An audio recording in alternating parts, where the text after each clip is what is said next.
Live from wherever you happen to be, it's the SNL Hall of Fame podcast. And now, here's your host, curator of the Hall, Jamie Dew.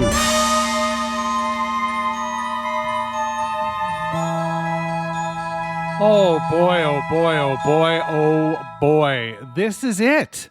This is episode 30, which means there are no nominees left to announce. What's that you say? But Jamie, this is episode 30. There's one more to announce. Well, I'm about to change things. Before I make any changes, though, could you please all wipe your feet before you walk into the hallowed grounds of the Hall of Fame? I don't need your muckety-muck on my floor. So, how you doing? I'm great. I'm pumped. Voting opens tomorrow and runs through May the 20th. But I'm bearing the lead here. What's changed? Well, there's two things that have changed. There are now officially less people to vote for when you cast your votes tomorrow or the next day or any day until the 20th of May. You see, the steering committee, the board of governors of the SNL Hall of Fame got together and made a radical decision. It seems that one of the things that's getting in the way of people sort of wrapping their heads around what we're doing here at the Hall of Fame with a curated list of nominees and not just starting, at the start, is that we've announced this as the first class. And the first class should, be somewhat honorific or special. And so we've come to the conclusions that Lorne Michaels has been removed. Lorne Michaels has been removed as a nominee, and instead of being nominated, Lorne Michaels will be the inaugural class, effective today. He is the inaugural class of the SNL Hall of Fame. It's a cast of one, and it's Lorne Michaels. I can't think of anything more fitting. As the interview that we're going to listen to today suggests, without Lorne, there is no Saturday Night Live. Ergo, there's no SNL Hall of Fame. So it only makes sense to put the Grand Poobah in there. So, Lorne, congratulations. You are now officially in the SNL Hall of Fame. Wow. And you will be joined by the first voted class of the SNL Hall of Fame when we announce that on the 22nd of May, 2022. My good gracious. This is going to be exciting. Here is the other change we have made. You did have up to 10 votes to cast in the Hall of Fame. Now, that has been upped by 50%, and you will have up to 15 votes to cast. You don't have to cast all 15, but you can. You have 15 to vote with. It'll make more sense when you see the voting form, but I can't wait for you to see it. And like I said, it'll be one name lighter with Mr. Michaels now being put into the SNL Hall of Fame. So there's that. This would be a real short episode because we're not nominating anyone today. So I thought that I would just simply replay the premiere episode interview with Mr. Andrew Clark, who nominated Lorne Michaels. Lorne Michaels was the first nominee, and now he's the first actual Hall of Famer. Oh, yes, he will be getting a plaque. I'm going to do something to get Mr. Michaels a plaque. For God's sake, he deserves a plaque. He's in the Hall of Fame. At any rate, that's what I've got for you. Let's go to the interview now with Andrew Clark, nominating Lorne Michaels successfully into the SNL Hall of Fame.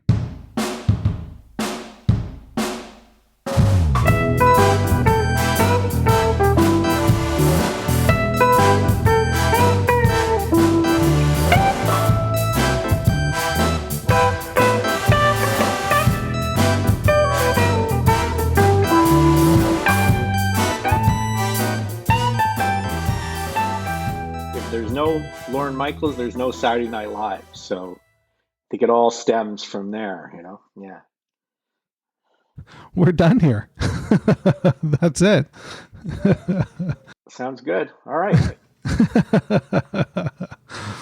Andrew, what's your history with Saturday Night Live? Well, it's interesting. I mean, like it debuted when I was around 9 or 10. When I was old enough to stay up and watch it, I was watching it, and was particularly influenced, say, by Dan Aykroyd and John Belushi. When John Belushi sadly died, my friends and I had a toga party wake in his honor, and for which I got in trouble. I forgot to take the safety pins out of the sheets in my house, and therefore my parents caught me. But we were really, really into the Saturday Night Live aesthetic, and particularly those guys. And then it just kept going. And if you're interested in comedy or a comedy fan, you're always keeping an eye on Saturday Night Live. You may not watch it all the time, but you certainly keep an eye on it. And now with people being able to record it, watch it anytime, I mean, their audience is probably, continuing to expand. Yeah, I would say so. I mean, it seems that it really is people of all ages watching at this point. So for more than 40 years, it's been a fixture of late night television. Yeah. And I also think like Lorne Michaels, he's a sports fan. I mean, he's certainly a baseball fan. And so I think he really saw the show when he came back to it as a franchise, in the same way that the coach of the team doesn't have the same players every year, that Saturday Night Live was going to kind of rejuvenate itself every year, and in fact, probably turn over entirely every 5 years or so. And that has turned out to be the show's single greatest engine, I think. And he's been a very, very good judge of comedy talent. And he's had some really great people scouting for him too, right? It's not I think he would tell you it's not just a Lorne Michaels enterprise. Like, it's a very big tent with lots of people working underneath it. But, when you look at his ability to transcend the comedy that he started out doing as a younger man and sort of keep up, that's pretty remarkable. A lot of people don't do that. They can't really go generation after generation because they get a bit too hung up on understanding it. I remember interviewing Lorne Michaels in 95, I think it was, or 96, for the first time. And he was just talking about some new cast members, among them Adam Sandler was at the time, I think David Spade, Chris Rock. And he said, I'm getting a lot of heat in some respects because people are not getting these guys, especially the older executives and stuff at the network. But he said, and I don't entirely get it, but I know it's funny. And that always kind of struck me, the ability to say, even though I may not completely get this, I still can know and sense that it's funny. And then that allows you to keep going and sort of where we are now, which is their debuted, I think it was in 75. So, we're going to get pretty close to the 50th anniversary pretty soon. Yeah, this is season 46 right now. Yeah, amazing. Yeah. So they've been doing it for a while. He's quite the tastemaker. So going back to your initial statement, there is no Saturday Night Live without Lorne Michaels. I think, if you look through his history, you almost see a breadcrumb trail form. Was he destined to do a show like this? Well, you could argue maybe. I mean, if you look at his upbringing, he's a Toronto kid. He grows up going to CNE and doing all those sorts of things. Unfortunately, his father, I think, passes away when he's around 14. And a few years later, he starts dating Rosie Schuster, who's the daughter of Frank Schuster, right? And so Frank, in some ways, becomes a bit of an extra parental figure or father figure. I'm not saying a replacement or anything like that, but a kind of male role model that Lorne Michaels kind of grows up talking to about comedy and studying. And at the same time, he's enjoying all the 60s counterculture. He goes through U of T, where he meets Hart Pomerantz, and so they start doing comedy. And you've got Hart and Lorne, and he spends some time in England where he gets to know the Pythons, and he's going to spend time in Los Angeles doing TV and all of that kind of stuff. So he's sort of got a hybrid of British humor, American humor, and that kind of weirdly fatalistic Canadian sensibility. And I think the other thing is he had a great sense of how to bridge the different aspects that can go into commercial TV production.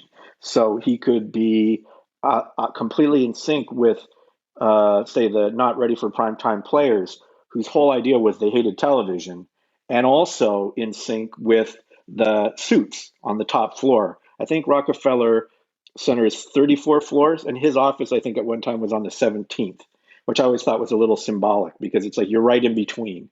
So he was able to keep the show going. Shows like the Smothers Brothers eventually kind of imploded because they couldn't navigate that.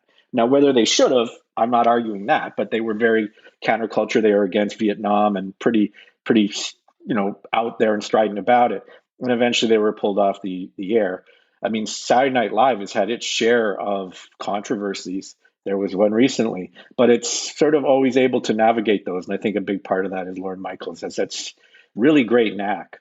And also that combination of British, American, and Canadian sensibilities, which nowadays I don't think is as important, because I don't think the British influence in Canada is anywhere near what it was, say, in the 60s or the 70s. But at that time, it was a big part of, what was happening in terms of culture in Canada. You got stuff from England much sooner than anyone in the United States, generally speaking. Interesting. I never really put the third side to that triumvirate with the British piece. I knew he was a giant Pythons fan, but I didn't realize that he had spent time there. Oh yeah, he spent time living in Shepherd's Bush, and he would go and watch the Pythons and watch them, I think, filming the show. And when you see the first seasons of Saturday Night Live, you see, there's animation, there's Land Shark, Muppet. Things like that kind of absurd. And even the idea of ending a sketch without ending a sketch. Those are all things you could kind of see the Pythons doing and then him kind of picking up on. I mean, the show is very original, but it is also an interesting example of the baby boomer generation, which is the first generation to grow up in front of the electronic babysitter, as Dave Thomas called the television once when I was talking to him. And so a lot of what they're doing is a reaction against television and its kind of authority and power. Right. So commercial parodies, making fun of the news, all of those sorts of things are part of that. And I also think doing political humor, which Lorne Michaels was told was suicidal. Like, right. No one wants it. Don't do it. He kind of stuck to his guns. We have a long history of political kind of humor in Canada and in Britain too. And there's a rich, rich history in America of political humor. But at the time, you didn't find much of it on network television. You had to look elsewhere. And he sort of, I think, championed that. And again, so the show is somewhat of a tribute to live television, the golden age, all of that kind of stuff, Howdy Doody. And at the same time, it's a complete rejection of it. So it's a neat hybrid, so to speak. Right. Yeah, completely. And it's a hybrid that couldn't have come, at a different time. Like, I really don't think like comedy was going through this, this disillusionment, this renaissance. Like, you had Lampoon doing biting satire and a lot of really cool things there. And then Lorne comes along and, sort of from the pages of Lampoon and that ethic, creates SNL. He's got to go in the hall, right? I would say he should win and he should be elected. That's kind of like saying, no, I can't I'm going to make some religious analogy that's going to offend lots and lots of people, so I won't do that. But I would say that, without Lorne Michaels, there is no Saturday Night Live. And, I think that it's, whenever you do something like this, there's always an element of winking or an asterisk. And by that, I mean, you can never say definitively who is the absolute, obviously, right? And in fact, we all have our favorite cast, right? And it tends to be the cast that you watched between age 14 and 17 or 14 and 16, you're old enough to stay up, but not really old enough to be allowed to go out. And so you're home watching Saturday Night Live. Now that's changed a little bit because people can watch it online and all sorts of other things. But I think people always have their favorite cast members, their favorite seasons. I think the quality has generally always been pretty great. I mean, people always, I mean, they ran the headline Saturday Night Live or Saturday Night Dead, I think the year after it started. So they were already calling for its demise in like 1976. Wow.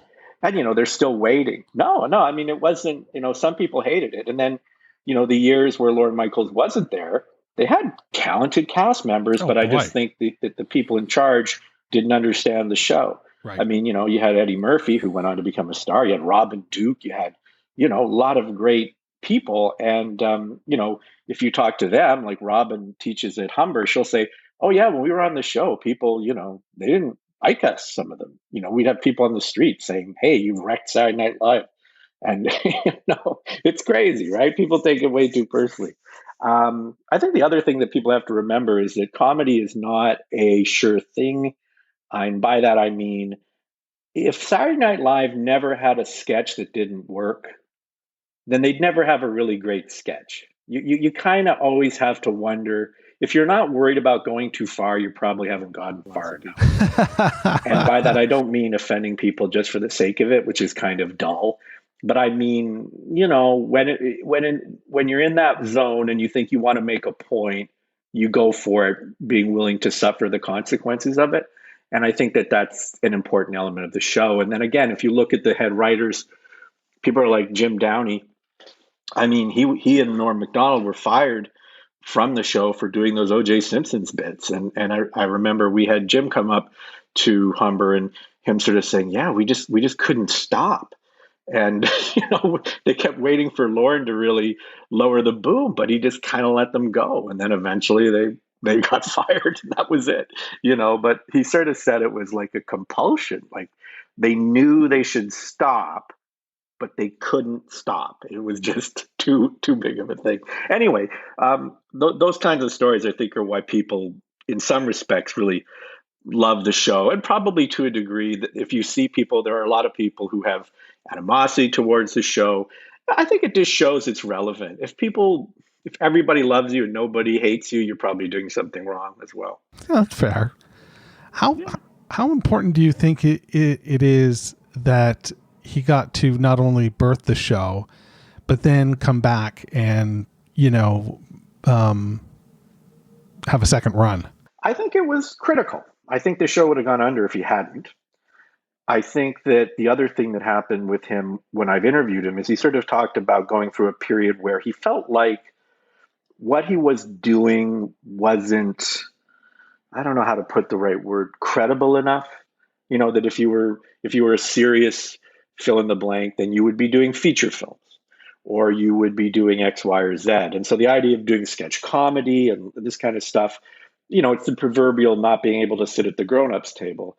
And I think, as he described it to me, there was a process of him going, no, wait a minute, this is actually what I'm really enjoyed doing, what I'm good at, and it's got a lot of value. And so I think that that's been instrumental in him staying with the show as long as he has, I think.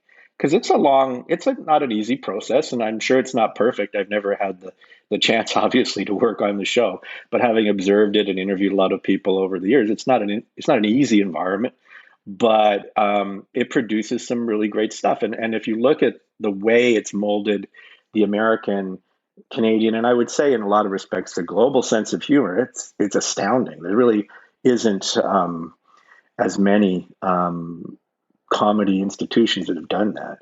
SCTV took a different approach. They didn't become a franchise. They were SCTV. Martin Short joined, Robin Duke joined, Harold Ramis left, but basically that was it. That cohort, and then it's done. And they went on to do all sorts of other really great stuff. So, they had an enormous impact. I mean, it cannot be overstated. But over time, I think Saturday Night Live has had the larger one because of the sheer volume of the talent that is. Yeah, when you look at that list of people who have, been in and out of that machine, it's astounding. You mentioned earlier about the sports franchise, sort of analogy. And I wonder then that makes Lorne Michaels, sort of the owner or the GM assembling the people to, I guess, disseminate the taste making among many different people. How has he managed to do that all these years? Well, I think that, it's funny when I've interviewed him, he's always left me with something that I remembered. I remember him saying, you can ask for anything in the world except to be appreciated. And he also said, never do business with someone you wouldn't have lunch with. Stuff like that, which I've often remembered over time. But, I think he hires the people he really believes in, and then he trusts them. And he also has, I am pretty sure he still has the final say. So it's still about, did you make Lorne laugh? And then you have a really good chance of it getting on the show. I think one of the things that's kind of neat about Saturday Night Live is that say MacGruber, which is probably my favorite film of all time, was this crazy sketch that nobody really wanted to put on, and something got cut, so it finally got a shot. So a show like Saturday Night Live is a place where an idea like that can sort of keep going around the track or the conveyor belt until maybe the time is right, where other shows that might not happen. So I think that's how he does it. He trusts his instincts. He's smart, and he also has final say.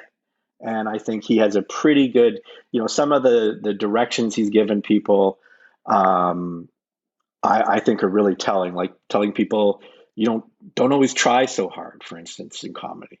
And just kind of interesting little bits and pieces that you hear the people who've gone through there citing as they move forward. And it's interesting. They should have a book of like Lorneisms or something.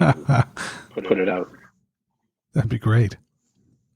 Well, maybe we'll sell it in the SNL Hall of Fame gift shop. Who knows?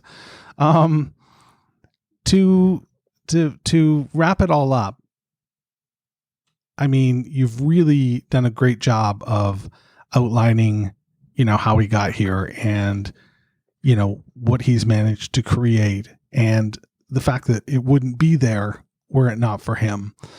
So I just wonder if there's any sort of tags that you want to add on to your argument for why Lorne Michaels belongs in the SNL Hall of Fame.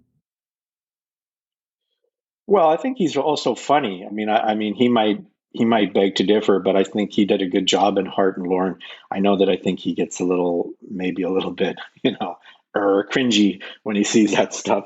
But I think he has a very dry sense of humor. He's a pretty funny guy, and I think that's the other thing. I mean, just again, this isn't necessarily from the interviews I had, because normally when you're sitting down with someone, like, you're having a fairly serious interview, but Will Forte talking about filming the scene in MacGruber where he's naked humping the air, and Lorne Michaels like kind of having him do it over and over because he was laughing so hard. So I guess what I would say is there's the lesson there for people who are starting out in comedy is if you can keep that, I'll call it childlike delight in laughing, that'll probably help your career a lot. Like to have been around that long and to have seen so much comedy and still get a kick out of something so ridiculous, I think it just shows an openness to comedy, which I think is pretty great.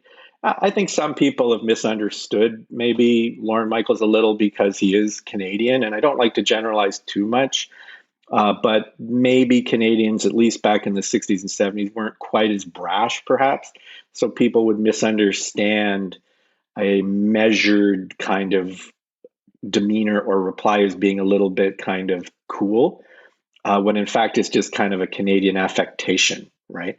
So people think you're really nice and polite, and really what you're doing is storing up all your bile and venom and getting ready to unleash it later, which is a very Canadian trait, right? Yes. And I think that for all of those things, he's been integral. He's a tricky one to nail down because he's not a comedian. You can't say, okay, Mike Myers, okay, he's a genius, and his Peter Sellers is an obvious antecedent, right? Like, you can see it. Lorne Michaels, it's not quite as easy because he's an impresario and a very influential producer. And, he had again, I remember the kids in the hall talking, I think it was with Kevin or Bruce, they wanted, when they did Brain Candy, they had a great director do it and one that they'd work with a lot. But Lorne had really suggested George Roy Hill, who had done, The Sting, Butch Cassidy, and who had a real knack for capturing kind of male rebellious energy. And you kind of wonder, I wonder. It doesn't mean that director did a bad job. I'm not saying that at all. I'm just saying under that tutelage, how would the movie have appeared? It's an interesting, and so it's that kind of ability, I guess, almost like a chemist to say, what are the ingredients I have, if you will, or you can call it a chef, whatever you like. What are the chemicals I have, and how do I put these together in the right proportions at the right time to create something really special? He has repeatedly been able to do that, and there are not a lot of folks out there who can claim that. So that's why I would say he should. It is the Lorne Michaels Saturday Night Live Hall of Fame. If you ask me. Yes, absolutely. Well, thanks so much, Andrew. Where can people find out more about you? Well, if they do want to, then there's perhaps something a little wrong. But yeah, I have a website, andrewclark.ca, and I have a regular column in the Globe and Mail every week about driving. I write a humor column about driving called The Road Sage, and I'm the coordinator of the comedy writing performance program at Humber College. So it's a great job because I get to see lots of comedians develop, and people like Vance Banzo, Tim Blair, who are on Tall Boys, and there's a lot of people out there from Humber doing really great stuff. So it's a fun gig. So if you're deluded enough to want to be in comedy and you come to Humber, then you'll definitely get to know way more about me than you would ever have hoped or dreamed. Well, that's fantastic. Thanks for taking some time this afternoon. My pleasure. Thanks for having me. Been fun. Thanks a lot.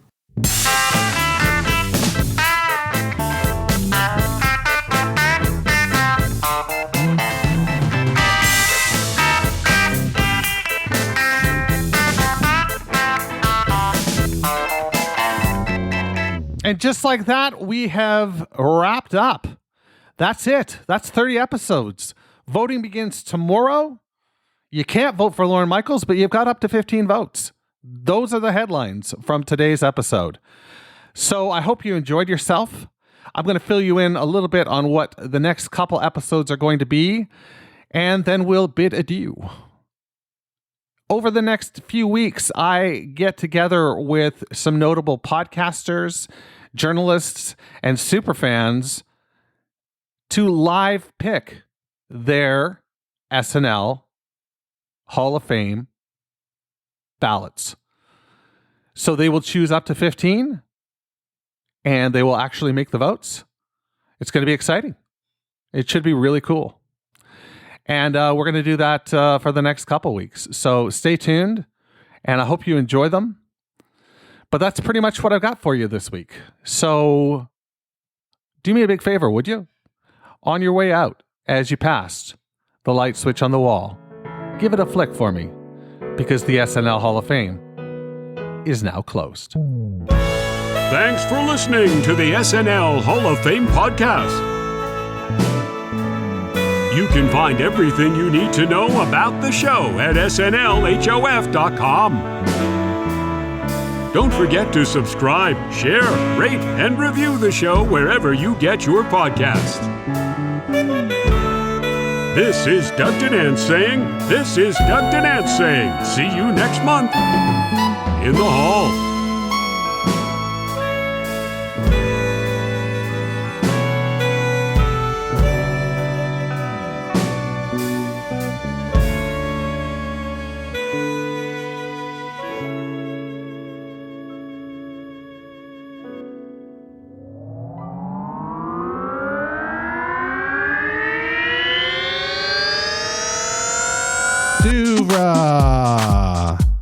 Podcasts and such.